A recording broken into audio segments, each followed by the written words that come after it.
नमस्कार दोस्तों, electrical technician channel में आपका स्वागत है। दोस्तों, आज के इस वीडियो के माध्यम से हम ये सीखने वाले हैं कि हम किस प्रकार से ऑटो ट्रांसफार्मर स्टार्टर में इंडिकेशन लैंप का कनेक्शन करेंगे। तो दोस्तों देखिएगा, यहाँ पे हमारे पास में कंट्रोल वायरिंग है। इसी कंट्रोल वायरिंग में हमें इंडिकेशन लैंप का कनेक्शन करना है। तो यहाँ पे हम सबसे पहले तो दो इंडिकेशन लैंप ले लेते हैं।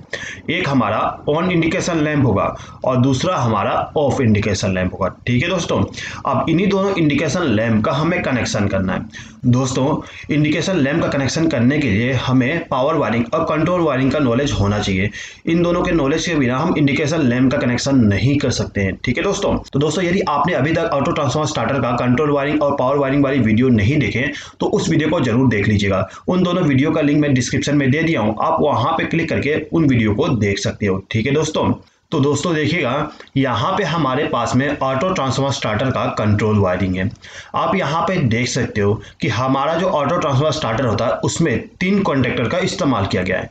एक स्टार कॉन्टेक्टर, दूसरा ट्रांसफार्मर कॉन्टेक्टर, तीसरा मेन कॉन्टेक्टर। अब इसके अलावा जो हमारा कंट्रोल वायरिंग होता है उसमें एक ऑक्सिलरी कॉन्टेक्टर का भी इस्तेमाल किया जाता है और एक ऑन डिले टाइमर का। ठीक है दोस्तों, अब यहाँ पे होता क्या है, जब हम स्टार्ट पुश बटन को प्रेस करते हैं, यानी कि जब हम मोटर को स्टार्ट करने के लिए इस पुश बटन को प्रेस करते हैं तो सबसे पहले जो पावर सप्लाई जाता है वो ऑक्सिलरी कॉन्टेक्टर में जाती है।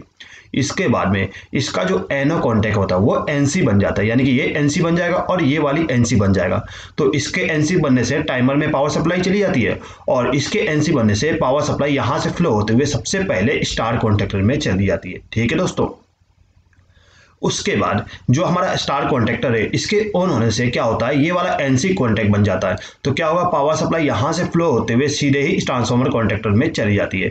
यानी कि जब हम स्टार्ट पुश बटन को प्रेस करते हैं तो सबसे पहले हमारा स्टार कॉन्टेक्टर ऑन होती है, उसके बाद में हमारा ट्रांसफार्मर कॉन्टेक्टर ऑन हो जाती है। ठीक है दोस्तों, अब कुछ समय बाद क्या होता है, हमारा जो टाइमर है वो क्या करता है, कॉन्टेक्ट को चेंज करता है। यानी कि जितना टाइम हम टाइमर में सेट करते हैं उतना टाइम के बाद में ये जो कॉन्टेक्ट है, ये वाली और ये वाली, ये दोनों चेंज हो जाते हैं। यानी कि एनो वाला एनसी बन जाएगा और एनसी वाला एनो बन जाएगा। यानी कि कुछ समय बाद हमारा जो स्टार कॉन्टेक्टर है ये ऑफ हो जाएगी और जो हमारा मेन कॉन्टेक्टर है ये ऑन हो जाती है। अब इसके ऑन होने से क्या होता है, ये जो एनसी कॉन्टेक्ट है ये एनो बन जाएगा। एनो बनने से क्या होगा, हमारा ट्रांसफार्मर कॉन्टेक्टर भी ऑफ हो जाएगी। यानी कि जो हमारा मोटर होता है वो केवल मेन कॉन्टेक्टर के द्वारा वर्क करता है। ठीक है दोस्तों, तो दोस्तों यहाँ पे आप समझ गए होंगे कि किस प्रकार से हमारा ऑटो ट्रांसफार्मर स्टार्टर वर्क करता है। दोस्तों यदि आप इसको और अच्छे तरीके से समझना चाहते हो कि किस प्रकार से वर्क करता है तो आप कंट्रोल वायरिंग वाली वीडियो और पावर वायरिंग वाली वीडियो जरूर देख लीजिएगा। ठीक है दोस्तों, यहाँ पे हमें केवल इंडिकेशन लैंप का कनेक्शन करना है। तो दोस्तों देखिएगा, यहाँ पे जो हमारे पास में इंडिकेशन लैंप है, ऑन इंडिकेशन लैंप और ऑफ इंडिकेशन लैंप,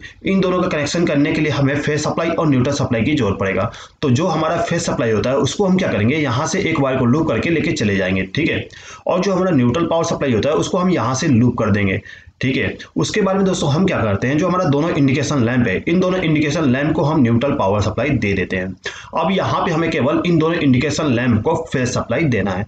दोस्तों हमें मालूम है कि जो हमारा फेज सप्लाई है उसी को हमें कंट्रोल करना होता है, कभी भी हम न्यूट्रल सप्लाई को कंट्रोल नहीं करते हैं। तो दोस्तों यहाँ पे हम सबसे पहले ऑन इंडिकेशन लैंप का कनेक्शन कर देते हैं। तो यहाँ पे जो हमारा ऑन इंडिकेशन लैंप है इसमें पावर सप्लाई एनो कॉन्टेक्ट के द्वारा जाना चाहिए, क्योंकि हमारा जो मोटर होता है यदि वो बंद है तो उस कंडीशन में हमारा ऑन इंडिकेशन लैंप ग्लो नहीं होना चाहिए।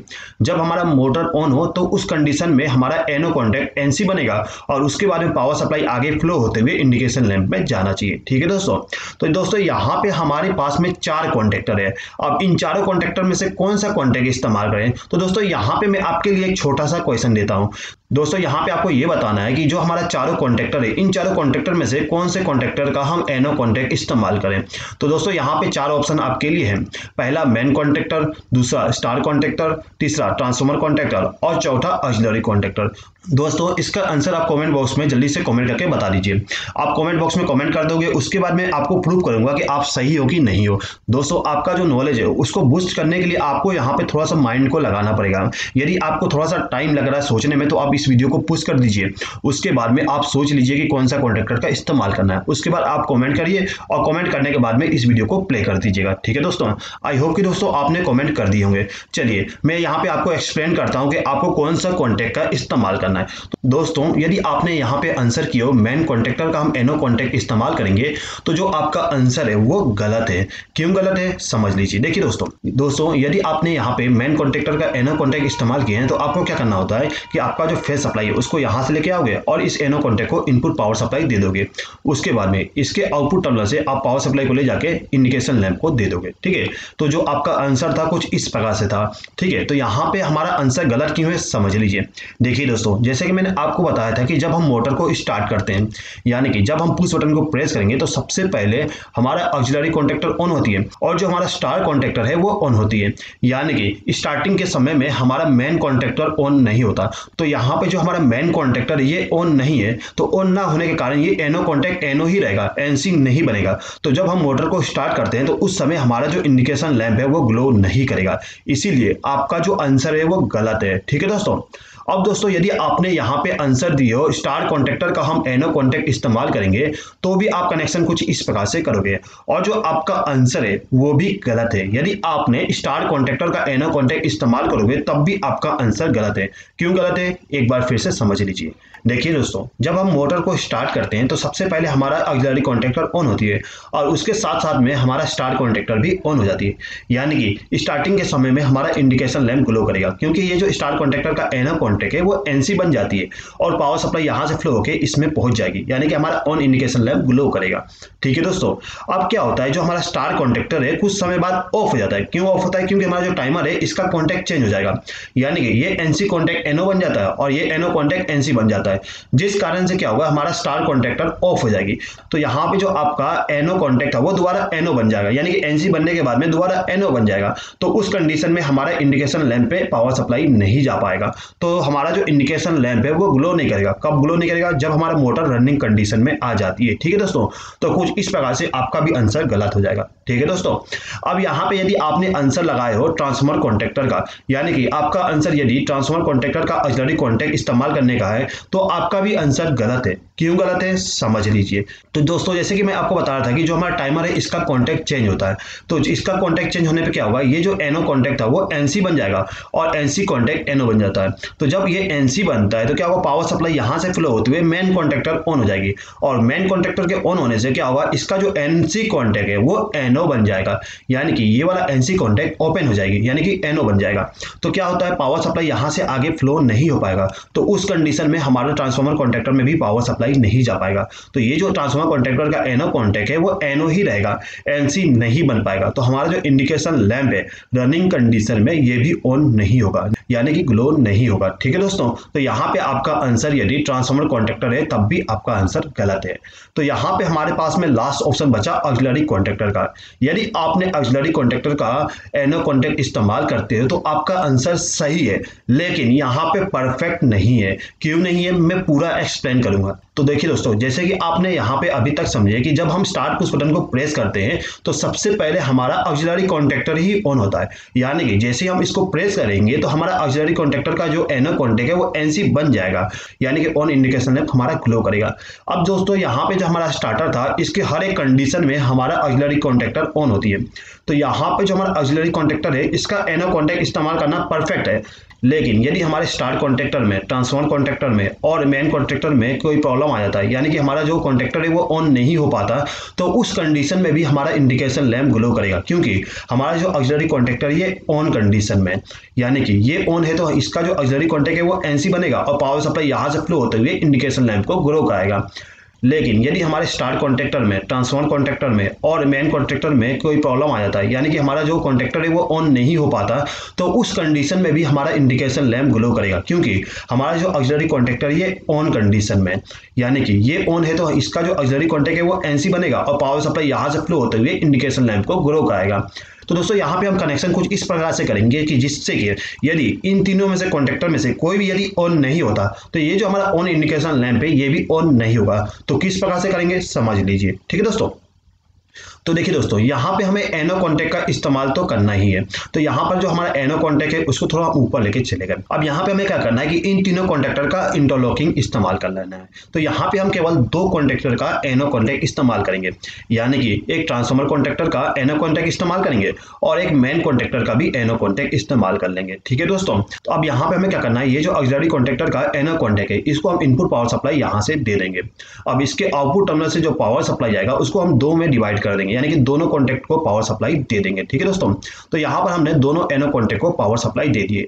अब इसका जो आउटपुट पावर सप्लाई है उसको क्या करेंगे, आपस में कनेक्ट कर देंगे, यानी कि दोनों एनो कॉन्टैक्ट को आपस में कनेक्ट कर देंगे, यानी कि ये दोनों कॉन्टैक्ट पैरेलल में कनेक्ट हो गए। अब यहाँ से हम क्या करते हैं, एक वायर को लूप करके हमारा जो इंडिकेशन लैंप है इसको पावर सप्लाई दे देते हैं। दोस्तों यहाँ पे आपके माइंड में एक क्वेश्चन आ रहा होगा कि यहाँ पर हमने स्टार कॉन्टैक्टर का एनो कॉन्टैक्ट क्यों नहीं इस्तेमाल किए। तो दोस्तों देखिएगा, यहाँ पे क्या होता है कि जो हमारा स्टार कॉन्टैक्टर है इसके ऑन होने के बाद में ये वाला एनो कॉन्टैक्ट एनसी बनेगा और एनसी होने के बाद में पावर सप्लाई हमारे ट्रांसफार्मर कॉन्टैक्टर में जाती है। ठीक है दोस्तों, यानी कि जब हमारा स्टार कॉन्टैक्टर ऑन होता है तो उसी समय हमारा ट्रांसफार्मर कॉन्टैक्टर भी ऑन होती है। तो यहाँ पे इसका इंटरलॉकिंग ऑलरेडी यहाँ पे लिया गया है, यानी कि इसके ऑन होने के बाद ही हमारे ट्रांसफार्मर कॉन्टैक्टर में पावर सप्लाई जाती है। इसीलिए हम क्या किए, यहाँ पे ट्रांसफार्मर कॉन्टैक्टर का एनो कॉन्टैक्ट इस्तेमाल कर लिए, यानी कि दोनों का इंटरलॉकिंग ऑलरेडी बन गया। ठीक है दोस्तों, अब यहाँ पे जो हमारा मेन कॉन्टैक्टर था इसका एनो कॉन्टैक्ट हमने यहाँ पे ले लिए। अब दोस्तों यहाँ पे आपके माइंड में एक डाउट बनेगा कि यहाँ पर हमने दोनों को पैरेलल में क्यों कनेक्ट किए। तो दोस्तों देखिएगा, जब हम मोटर को ऑन करते हैं तो हमारा स्टार कॉन्टैक्टर और ट्रांसफार्मर कॉन्टैक्टर ऑन हो जाते हैं। ठीक है, अब इन दोनों के ऑन होने से क्या होगा, पावर सप्लाई यहाँ से फ्लो होकर इंडिकेशन लैंप में चली जाएगी। अभी यहाँ पे हमारा मोटर स्टार्ट हो गया। ठीक है, अब कुछ समय बाद क्या होता है, जो हमारा टाइमर है वो कॉन्टैक्ट को चेंज करेगा। तो जब हमारा टाइमर कॉन्टैक्ट को चेंज करता है तो हमारा जो मेन कॉन्टैक्टर ये ऑन हो जाएगा और ये दोनों कॉन्टैक्ट ऑफ हो जाएंगे। इसलिए हमने क्या किया, ये जो हमारा मेन कॉन्टैक्टर है इसका एनो कॉन्टैक्ट हमने पैरेलल में ले लिए। ठीक है दोस्तों, अब दोस्तों यहाँ पे हमें ऑफ इंडिकेशन लैंप का कनेक्शन करना है। तो क्या दोस्तों हमें यहाँ पे भी इसी प्रकार का इंटरलॉकिंग बनाना पड़ेगा। तो दोस्तों आपका आंसर क्या है, जल्दी से कमेंट करके बता दीजिए। ठीक है दोस्तों, चलिए मैं आपको यहाँ पे आंसर बता देता हूँ। तो दोस्तों देखिएगा, यहाँ पे आपको इसी प्रकार का इंटरलॉकिंग नहीं करना पड़ेगा। क्यों नहीं करना पड़ेगा, क्योंकि दोस्तों जो हमारा ऑक्सिलरी कॉन्टैक्टर होता है यदि ये ऑफ हो जाएगा तो पूरा का पूरा कॉन्टैक्टर ऑफ हो जाएगी, यानी कि ये स्टार कॉन्टैक्टर, ट्रांसफार्मर कॉन्टैक्टर और मेन कॉन्टैक्टर भी ऑफ हो जाएंगे। तो यहाँ पे हमें केवल ये जो हमारा ऑक्सिलरी कॉन्टैक्टर है इसका एनसी कॉन्टैक्ट का इस्तेमाल करना पड़ेगा। यहाँ पे एनसी कॉन्टैक्ट का इस्तेमाल इसलिए कर रहे हैं क्योंकि जब हमारा ये कॉन्टैक्टर ऑफ होगा तो उस कंडीशन में हमें इस इंडिकेशन लैंप को ग्लो कराना पड़ता है।